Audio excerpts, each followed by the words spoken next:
आज हम बात करेंगे पार्ट 5 जल की बात करेंगे। ठीक है, जैसा कि आप लोग देख चुके हो, लेक्चर आपके दे देना हम पढ़ते ही जा रहे हैं। ठीक है, हम लोग यहाँ पे क्लास 7 की जो ज्योग्राफी हिंदी में वो पूरी कंप्लीट कर चुके, इंग्लिश में कंप्लीट करनी बाकी, वो भी हम लोग कर लेंगे। ठीक है, तो हम जल के बारे में पढ़ रहे थे, तो ठीक है वीडियो को लास्ट देखिए और मैं व्हाट्सअप नंबर अपना देता हूँ आप वहाँ पर। ठीक है,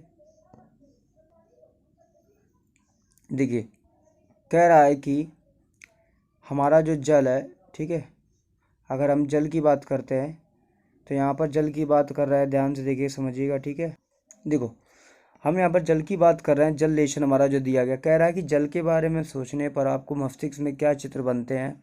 आप नदी, जल प्रपात, वर्षा को रिमझिम अपने नल के जल के बारे में सोचने लगते हैं। बच्चे वर्षा से भरे गड्ढे, कागज की नाव तैराकर खुश होते हैं। दोपहर तक गड्ढे में जमा जल गायब हो जाता है, वह जल कहाँ जाता है।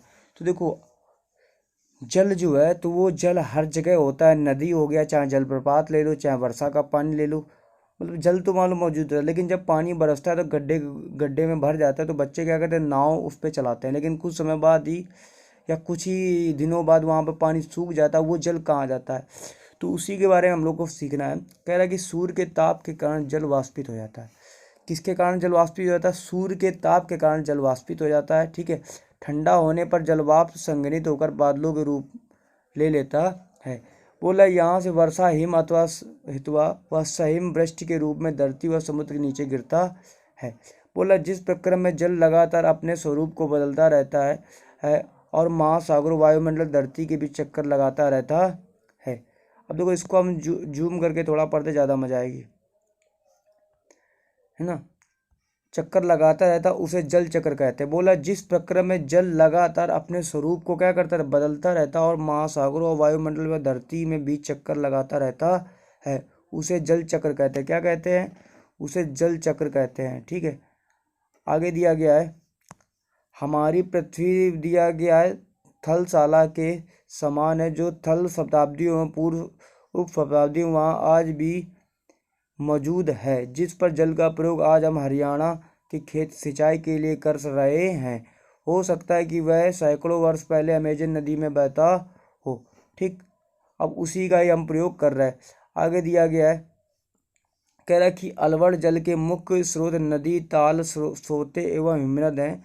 महासागरों में समुद्र का जल लवणीय होता है। इससे अधिकांश नमक सोडियम क्लोराइड या खाने में उपयोग किया जाने वाला नमक होता है। आप देख सकते हो बेटा जल चक्र किस तरीके से होता है। तो देखो सबसे पहले आपको ये इमेज दिख रही होगी, ये वाली इमेज, ये वाली जो इमेज है आपको देखना, मैं इसी को समझाऊंगा। देखो जल चक्र का मतलब क्या होता है कि जो पानी है यहाँ से वाष्पीकरण होकर जा रहा है, पानी क्या हो रहा है, वाष्पीकरण होकर जाता है। उसके बाद धीमे धीमे कहाँ पहुँच जाता है, बादलों में पहुँचता है। ये कहाँ पहुँचता है? बादलों में। बादलों में संघनन होकर वर्षण करते हैं। वर्षण होने के बाद ठीक ये ऊपर से बहुत तेज़ी से बहते हैं। ठीक ना, तो ये प्रक्रिया इनकी चलती रहती है। अब हम लोग क्या करते हैं बेटा, कुछ एक्स्ट्रा फैक्ट पढ़ लेते हैं। शब्दावली जो होती है, हमारी टर्मोलॉजी होती है, इसके बारे में हम जरूर पढ़ते हैं, यहाँ देख सकते हो। बोल रहा थलशाला का मतलब होता है ये छोटे घर के पौधे रखने का कृत्रिम आहत होता है।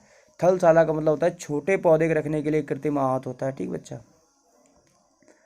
बोल रहा है थलशाला, देख सकते हो ये कृत्रिम आर्टिफिशियल तरीके से उगाया जाता है, मतलब एक कांच के जार के अंदर आप पौधे को रख के उसको उगा सकते हो। ठीक, अब इसको हम पढ़ सकते हैं। कह रहा है कि एक बड़े जार के एक चौथाई भाग में मिट्टी भरकर उसे अच्छी तरह से दबा दें। इसके ऊपर ह्यूमस की एक पतली परत लगाएं। इससे सबसे बड़े पौधे लगाएं। पुल तदुपरांत उसके चारों ओर छोटे पौधों को व्यवस्थित करें। ठीक, इस जल की फुहार छिड़के जार के बंद कर दें। पत्तियों में मिट्टी के द्वारा वाष्पित जल संघनित होकर जल की बूंदों के रूप में नीचे गिरता है। तो देखो ये भी क्या होता है, पत्ती की बूंदों संघनित होकर वाष्पीकरण होकर जल नीचे गिरता है। तो ये आपको पता होना चाहिए। अब देखो बेटा ये कुछ मैप दे दिया गया है, आपको मैप को ये देखना बहुत ध्यान पूर्वक करना है। ठीक है, इस मैप को आपके बुक में मैप दिया हो गया होगा। ठीक है, तो इस मैप को आपको बहुत से ध्यान से इसको आपको पढ़ना है। ठीक है, बहुत ध्यान से। तो देख सकते हो यहाँ पर बहुत सी चीज़ें दी गई हैं। ठीक है, ये आप देख सकते हो डार्लिंग नदी है। ठीक है, अब यहाँ देख सकते हो ब्रह्मपुत्र नदी है, गंगा नदी है, हांगीसी, कैस्पियन सागर है, नील नदी है, लाल सागर है ना, कांगो नदी है, विक्टोरिया झील है, ऑरेंज नदी है। ठीक, नाइजर नदी है, ड्यून्यूब नदी है, काला सागर है, कैस्पियन सागर है। तो इस तरीके से आप देख सकते हो। अमेजन नदी है ना, सॉल्ट लेक सिटी है, सुपीरियर झील है, वूल झील है और बियर झील है। ठीक, तो इस तरीके से आप इसको मैप आप जब देखेंगे तो बहुत मज़ा आएगा। आगे दिया गया जल का वितरण।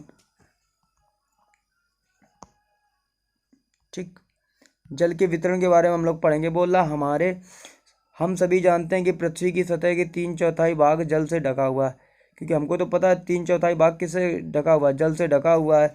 यदि धरती पर थल की अपेक्षा जल से अधिक होता है तो अनेक देशों में जल की कमी का सामना क्यों करना पड़ता। बोला क्या हमारे पृथ्वी पर मौजूद संपूर्ण जल हमारे लिए उपलब्ध है। अब हम क्या करेंगे, तालिका में इसको बारे में डिस्कस करेंगे। उससे पहले हम इसको देख सकते हैं। कह रहे कि क्या आप जानते हो कि लवणता 1000 ग्राम जल में मौजूद नमक की मात्रा होती है। महासागर का औसत लवणता 35 भाग प्रति 1000 ग्राम होती है।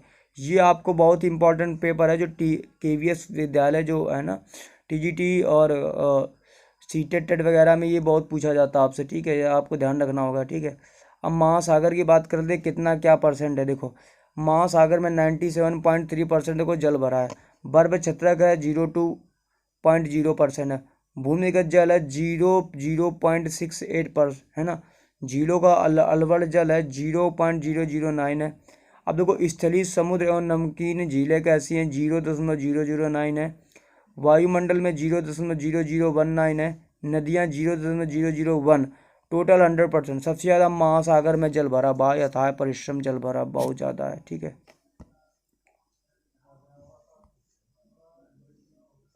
ठीक,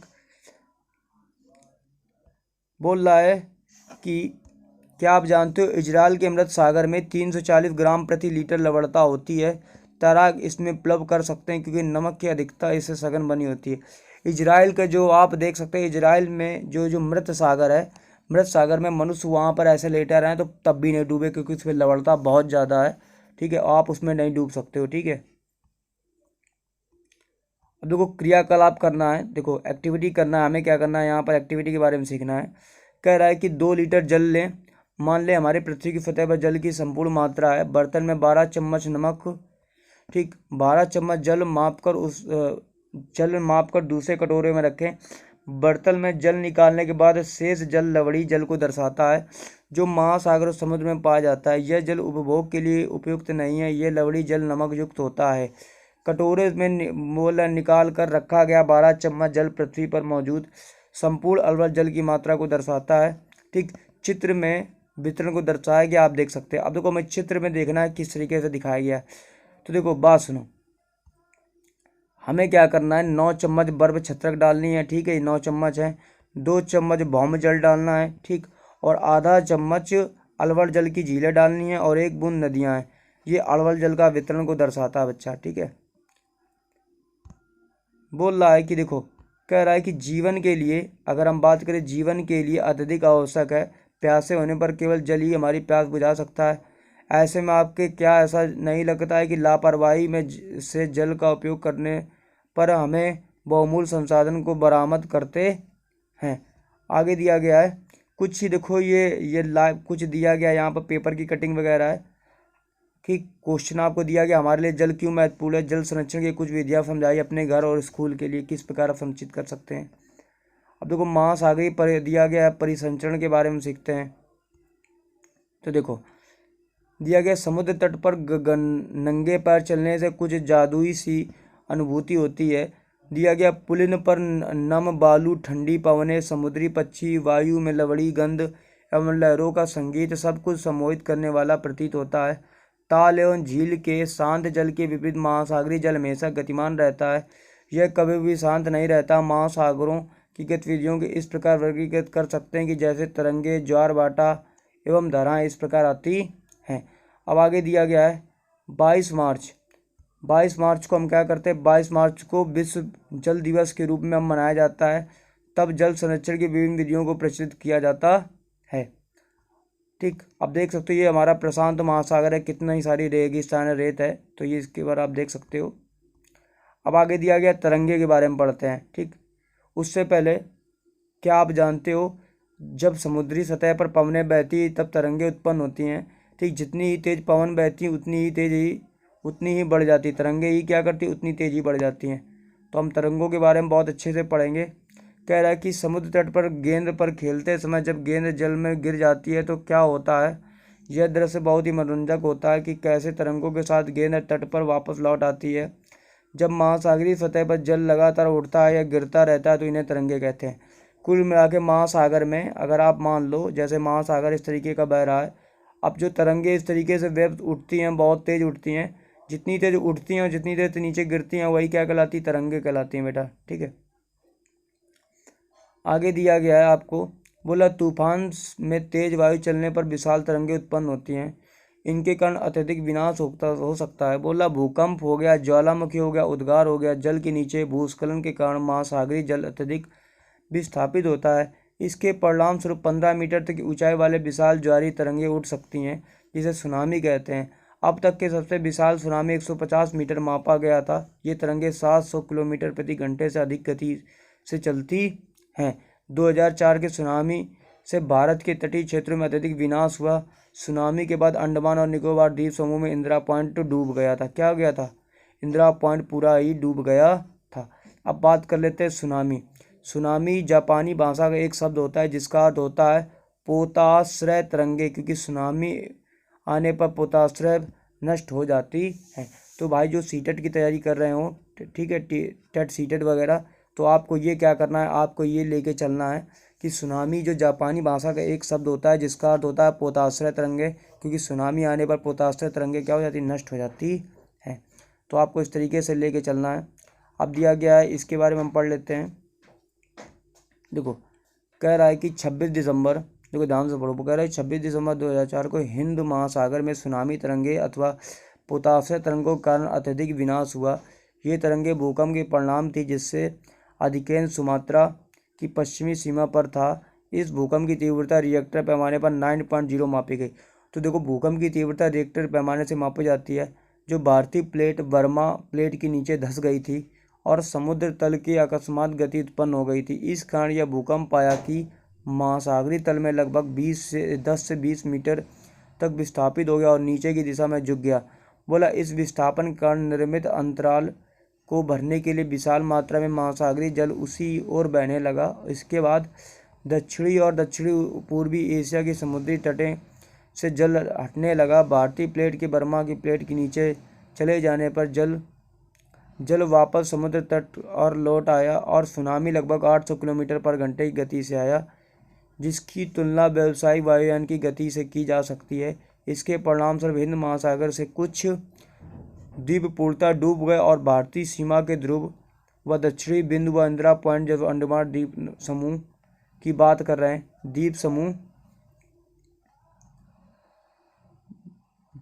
समूह में स्थित पूरी तरह डूब गया। इंदिरा पॉइंट भी पूरा तरीके डूब गया था। जब सुमात्रा में भूकंप के अधिकेंद्र से तरंगे सुमात्रा की तरफ से अंडमान द्वीप समूह की श्रीलंका की ओर बढ़ी तो तरंगों की लंबाई कम हो गई।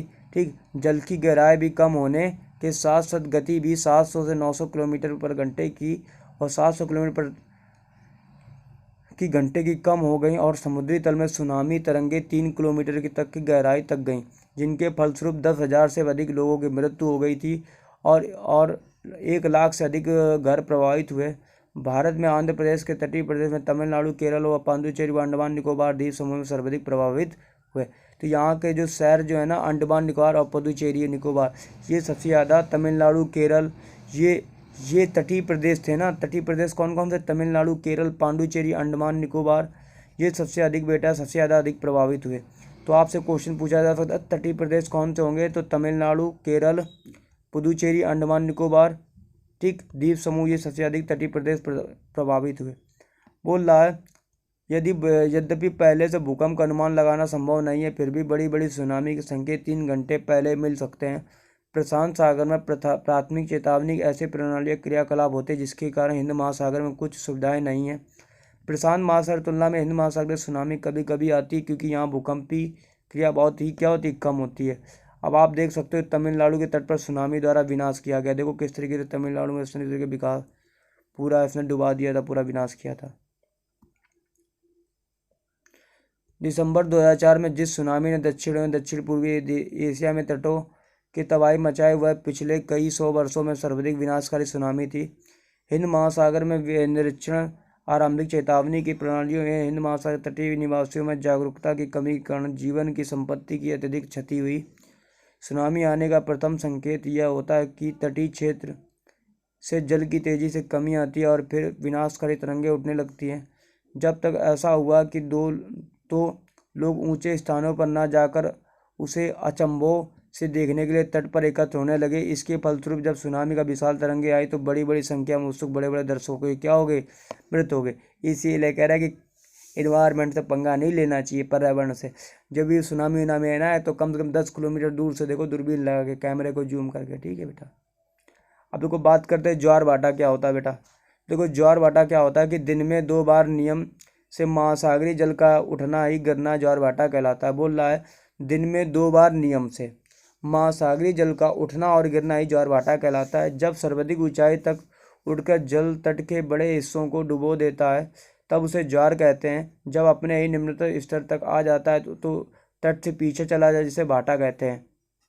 तो ज्वार भाटा का मतलब ही क्या होता है कि महासागरीय में जो भी जल का उठना और गिरना ही ज्वार भाटा कहलाता है, ठीक। जब सर्वाधिक ऊंचाई तक जाता है, ठीक, तो उसे ज्वार कहते हैं। जब निम्न स्तर तक आता है, ठीक ठीक, तट से पीछे चला जाता है तो उसे भाटा कहते हैं, ठीक। तो आपको इस तरीके से पढ़ना है। आप देख सकते हो लघु ज्वार भाटा और बृहद ज्वार भाटा किस तरीके से होता है। देखो आपको क्या करना है, सिंपल से समझना है। तो बोल रहा है कि ये लघु ज्वार भाटा सूर्य का, ये चंद्रमा का, पृथ्वी का है, ठीक। अब बृहद ज्वार भाटा है, ठीक, पृथ्वी और चंद्रमा, जब चंद्रमा बीच में आ जाता है, ठीक। और ये देखो जब चंद्रमा और पृथ्वी इसके बीच में आ जाती है, सूर्य के बीच में, तो लघु ज्वार भाटा और बृहद ज्वार भाटा किस प्रकार होता है। तो हमें क्या करना है, पहले इसके बारे में पूरी इसकी कुंडली पढ़नी है। अब आपको चित्र तो देख ही लिया होगा, अब इसको हम जूम करके पढ़ते हैं। देखो ध्यान से पढ़ना। सूर्य एवं चंद्रमा के शक्तिशाली गुरुत्वाकर्षण बल के कारण पृथ्वी की सतह पर ज्वार भाटा आते हैं। जब पृथ्वी का जल चंद्रमा के निकट होता है तो उस समय चंद्रमा के गुरुत्वाकर्षण बल से जल आकर्षित होता है, जिसके कारण उच्च ज्वार आते हैं। बोला पूर्णिमा और अमावस्या के दिन सूर्य और चंद्रमा में पृथ्वी तीनों एक सीध में होते हैं। इस समय सबसे ऊंचे ज्वार भाटा उठते हैं।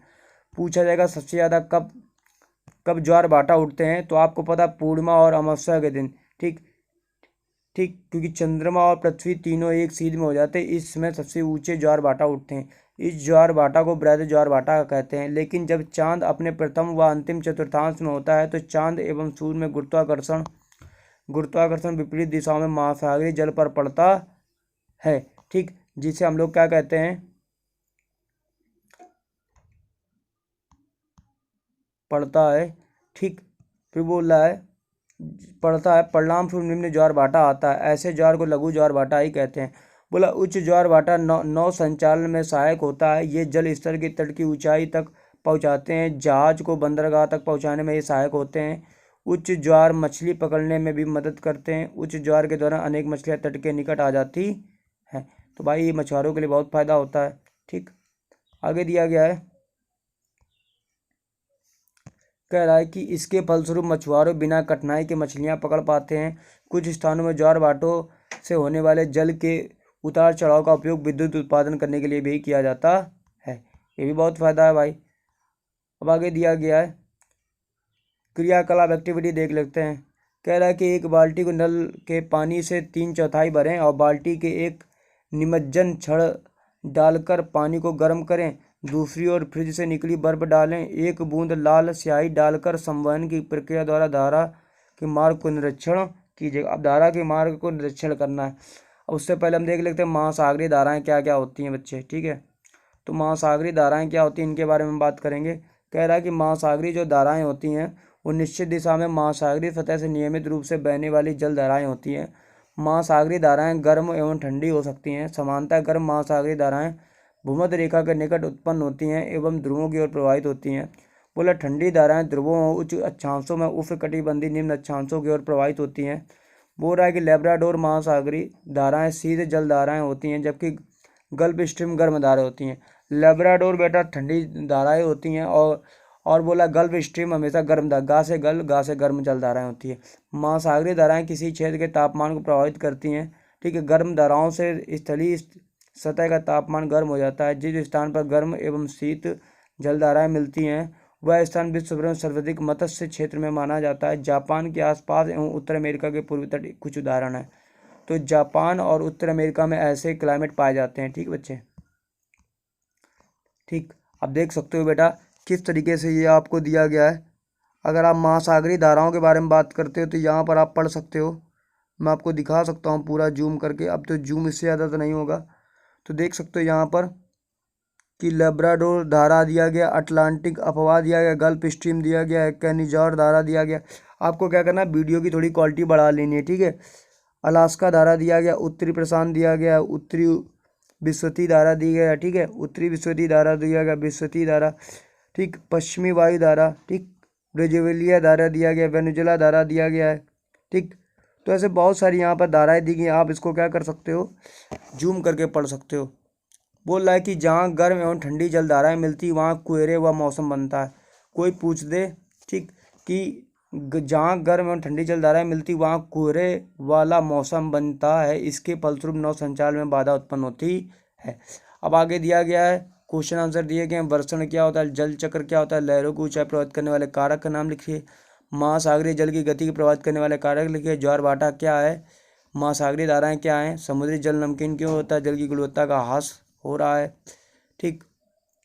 आपको ये पता है कि वह प्रक्रम जिस पर जल लगातार अपने स्वरूप को बदलता रहता है, महासागरीय वायुमंडलीय स्थल चक्र, बीज चक्र बदलता रहता है। ठीक। शायद वो ज्वार भाटा कहलाता है। ठीक।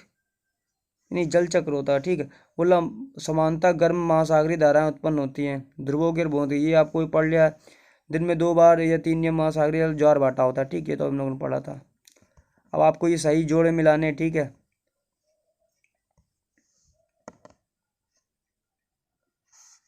अब देखो ये मेरा व्हाट्सएप नंबर दिया गया है, आप यहाँ से PDF ले सकते हो। ठीक बेटा, ये व्हाट्सएप नंबर आप कमेंट कर सकते हो, यहाँ से आप PDF मिल जाएगी फ्री ऑफ कॉस्ट। ठीक है।